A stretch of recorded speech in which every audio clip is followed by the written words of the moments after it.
Hi guys, welcome back to my channel. Thank you so much for clicking on this video to watch. I know I know it's been a while. I know it's been ages and I am sorry.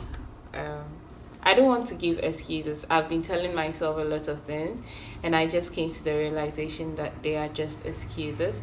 I was talking about how I need a tripod so that I won't have to worry myself with all the setups, and I've been giving myself a lot of excuses, so I'm not going to bore you with all the excuses I've given myself. I'm just gonna say I'm sorry, and I'll try and do better. Yeah. Anyway, I hope you are good. How was your June? How is your July going? Today I'm coming to you with a topic that has been very, very, very dear to my heart: toxic friendships. Yeah, I am the number one person who was always an advocate of, if a friendship is toxic to you, cut it out. I had been doing a lot of cutting off in my life until I sat down and analyzed what friendships are and when they become toxic. So today's video is going to be about toxic relationships and when to give them the label.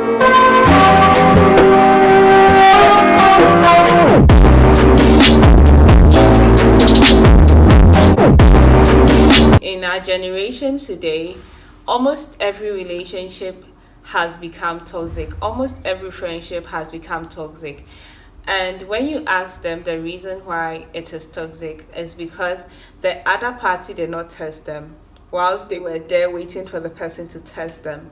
And that is what they classify as a toxic relationship. People actually have not given their self the chance to explore the friendship and to actually work on the friendship, but they define it as toxic just for the most basic thing ever. So today we are going to talk about when to call it a toxic relationship, when you can conclude that this relationship, this friendship is a toxic friendship. Okay, so let's roll. I'm reading an article and it says that if you begin to feel diminished, depleted, used, criticized, and you feel worse when you are with this person, maybe, or it's definitely time to take a new look at the friendship. That means you have to assess it now and see whether this friendship is good for you or not. And I want us to check the meaning of toxic. When we talk about toxic, the dictionary gives me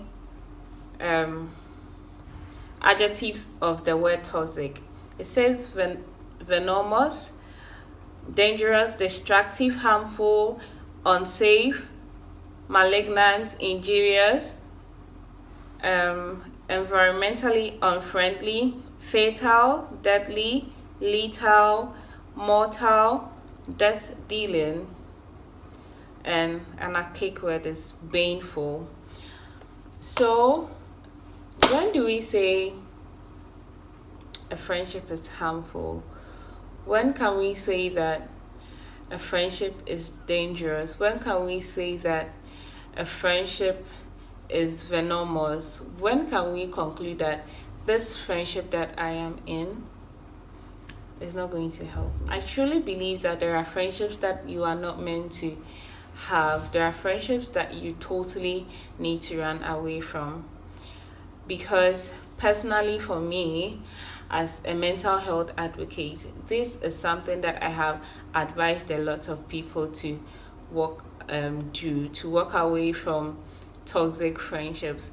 But then I've come to realize that most of us don't really assess our friendships, and based on just one or two happenings, we just conclude that this friendship is toxic, and then we let it go without working towards the friendship. Example, you are going through a hard time. You call a friend to talk to the friend about it, and the friend talks to you on that day, and then months later you still don't hear from the friend, or you hear from the friend but the friend doesn't talk about that issue again, and you feel like the friend is not good for you because he did not talk about your issue, he did not mention it again, and that you classify it as a toxic relationship. That person is not rooting for me, that person is not in my boots, that etc etc, and then at the end of the day you cut the person off because the person didn't act the way you expected him to. I think we would do ourselves good if we are able to define what friendship means to us first, if we are able to put our expectations for friendship on the table, and then we discuss. So I wrote down a couple of things to consider before we classify a friendship as toxic. So before you consider a friendship as toxic, I would want us to be able to truly justify that we did our part in the friendship. Okay, so number one is that we should be intentional about friendships. A lot of us have not even given our friendships the chance to grow. Just wanted to take its natural course, and when things don't go as we want them to, or the people involved in the friendship do not act the way we want them to, we just cut them off without giving them any clue whatsoever of how we want our friendships to be. So example, you meet a friend today and then you just talk about random stuff. You don't talk about your expectations for the friendships. You don't do anything extra for the friendship, and you just want the friendship to be like thrive. Just that you leave it open, yet you have an expectation for the friend. It doesn't work like that.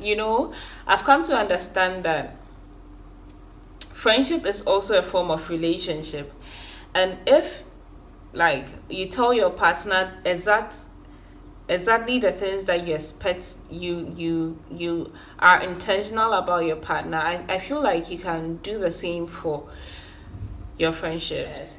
You have to be able to be intentional about the friendship that you are going in for. When I started being intentional about my friendship, the first questions I started asking, what do I also bring to the table?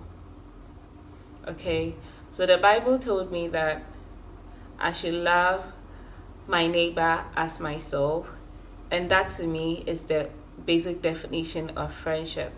What do I want my friend to do for me, and am I willing to bring the same thing to the table? If I want my friend to do this for me, then I have to take that to the table. So all my friendships, I do just that. And then if the person is not reciprocating the way I want to, after I have given out the criteria, my expectations for the friendships, then I know that, okay, this person cannot be the kind of friend that I expect him to be. He can be this guy, so I put him here.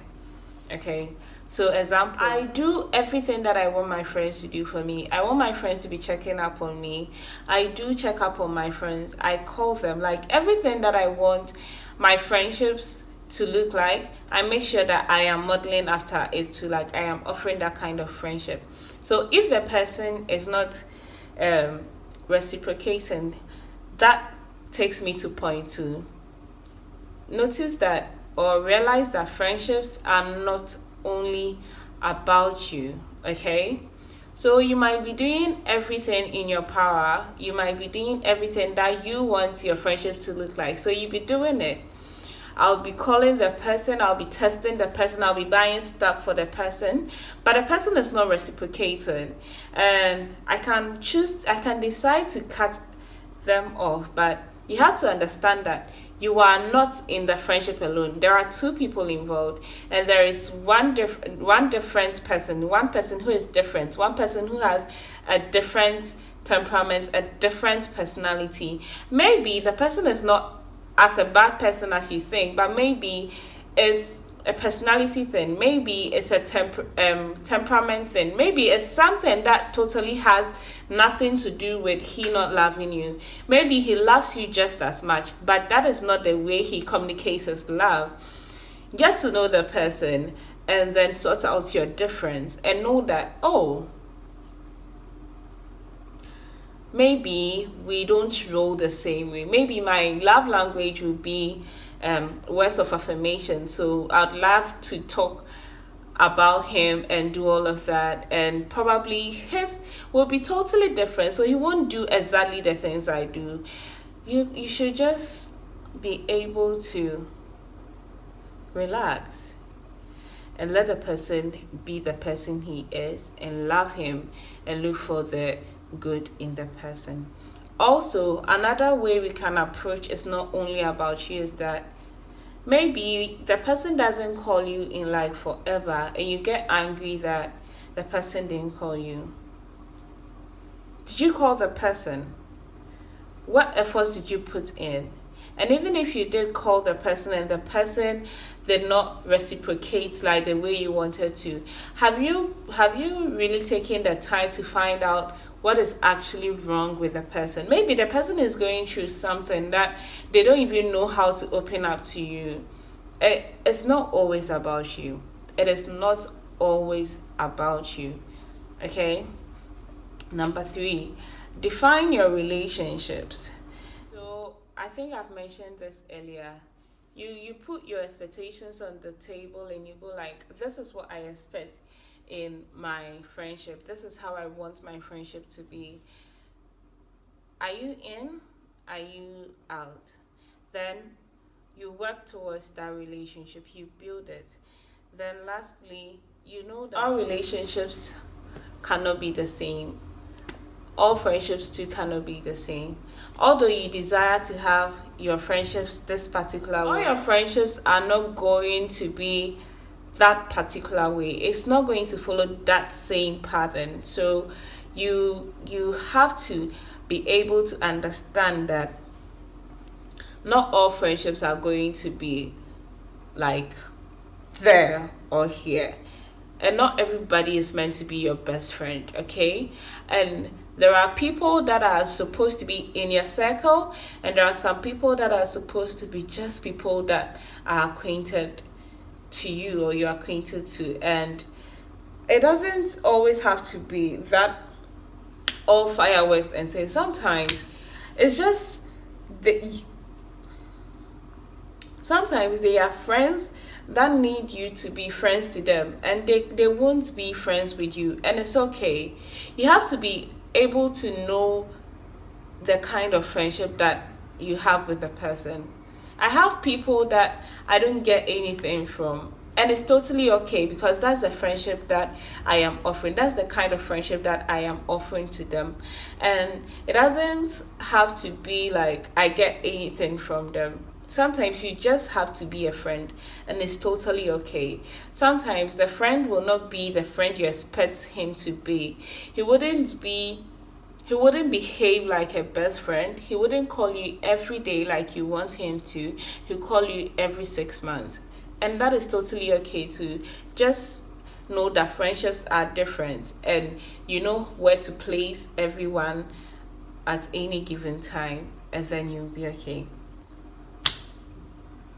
After saying all these things, I have to acknowledge that there are friendships that are actually really toxic and detrimental to your mental health, and you should be able to identify them and then to distance yourself from it. You don't have to end it in a way and manner that will bring a fight. You can just let it go. As a friend of mine would say, just be incommunicado. Austin, yes, he says being incommunicado. That means just limit communications between you guys, and as time goes on, everything will just fade on its own. There are a lot of relationships that you can classify as toxic. people who affect your mental health, people who are abusive, people who are manipulative, people who make you question your values in a negative way, people who make you drain you emotionally, your self-esteem. There are a lot of cases or scenarios that you can classify somebody as toxic to yourself, that's harmful to you, dangerous to you whatsoever. It's totally okay to rule people off, but before you do, make sure that the reason that you are ruling them off as toxic isn't because of make sure that the reasons you are ruling them off is legit, not because they didn't test you and it makes them toxic whilst you didn't test them. Make sure that you are not classifying them as toxic because they didn't give you money, whilst you didn't ask them whether they had money or not, but you've seen them flaunting somewhere, so you think they have money. You don't know them. It's not all about you. So I'm just trying to let you know that there are lots of things that can come into consideration when you are dealing with such topics, because it's a relationship. You are relating with someone. You are not in it alone. So notwithstanding, be gracious, okay? The way I've dealt with toxic relationship is that the Lord has tasked me to love my neighbor as myself. So as I did here right now, I am loving a lot of people who previously I would have cut them out, I would have deemed them toxic. But because I am loving them, I am giving them grace, I am giving them patience. I'm basically just being loving to them. I am sacrificing. Yes, so I have a lot of good friendships and good relationships now, and I am also very intentional about friendships now, and I don't expect every one of my friends to be the same.